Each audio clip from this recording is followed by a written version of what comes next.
আরও খবর জানাতে খুলনা থেকে সরাসরি যোগ দিচ্ছেন সহকর্মী বিলাল হোসেন সজল।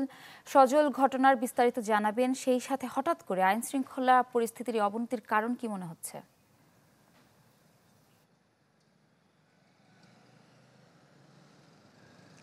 ইস্যুটা বিশেষ করে ৫ই আগস্টের পর থেকে খুলনার এই যে দীর্ঘ যাত্রা বলা যায়, এতে কিন্তু যেই হত্যাকাণ্ডগুলো ঘটছে, একটি পরিসংখ্যান বলছে আইন শৃঙ্খলা বাহিনীর এই ১৬ মাসে প্রায় ৪৮ থেকে ৫০টি হত্যাকাণ্ডের ঘটনা ঘটছে, যার বেশিরভাগই কিন্তু আধিপত্য মাদককে কেন্দ্র করে ঘটছে। এবং গতকালকের ঘটনায় যদি বলি, গতকাল দুপুর 12:30টার দিকে আদালত চত্বরে যে হত্যাকাণ্ডের ঘটনাটি ঘটে, পুলিশ যেটি বলছে যে দুজন মারা গিয়েছেন তারা দুজন কিন্তু নগরীর একটি শীর্ষ সন্ত্রাসী বাহিনী পলাশ গ্রুপের সদস্য, এবং যাদের দিকে অভিযোগের তীরটি যাচ্ছে তারাও কিন্তু একটি শীর্ষ সন্ত্রাসী বি কোম্পানি, গ্রেনেড বাবু যে রয়েছেন শীর্ষ সন্ত্রাসী, তাদের সদস্য বলেই কিন্তু পুলিশ ধারণা করছে। এবং বিকেলে সন্ধ্যার পরে ঠিক ৯:৩০ ঘন্টায় বলা যায়, সন্ধ্যার দিকে যে শিপইয়ার্ড যে ঘটনাটি ঘটে, যেখানে কিন্তু একটি চায়ের দোকানে সম্রাট নামের একজন পিয়ন সে চা খাচ্ছিল, তখনই কিন্তু দুর্বৃত্তরা এসে প্রথমে ফাঁকা গুলি করে, তার কিন্তু একটি গুলি বাম হাতে লাগে এবং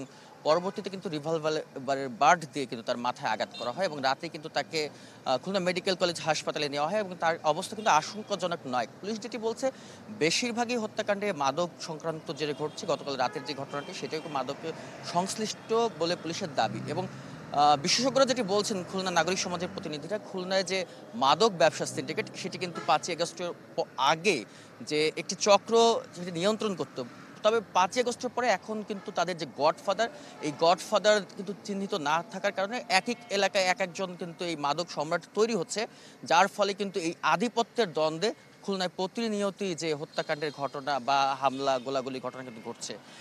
আর গতকালকে ঘটনায় এখন পর্যন্ত কিন্তু কোনো মামলা হয়নি, এবং মরদেহ কিন্তু খুলনা মেডিকেল কলেজ হাসপাতালে রয়েছে। আজকে কিন্তু ময়নাতদন্ত হলে বিস্তারিত পরবর্তী জানানো যাবে। এই ছিল আমার কাছে খুলনা থেকে। সজল, ধন্যবাদ আপনাকে। দর্শক, আমরা সরাসরি যুক্ত ছিলাম খুলনা থেকে। RICL TMX, যুগের পর যুগ স্থাপনা থাকে মজবুত।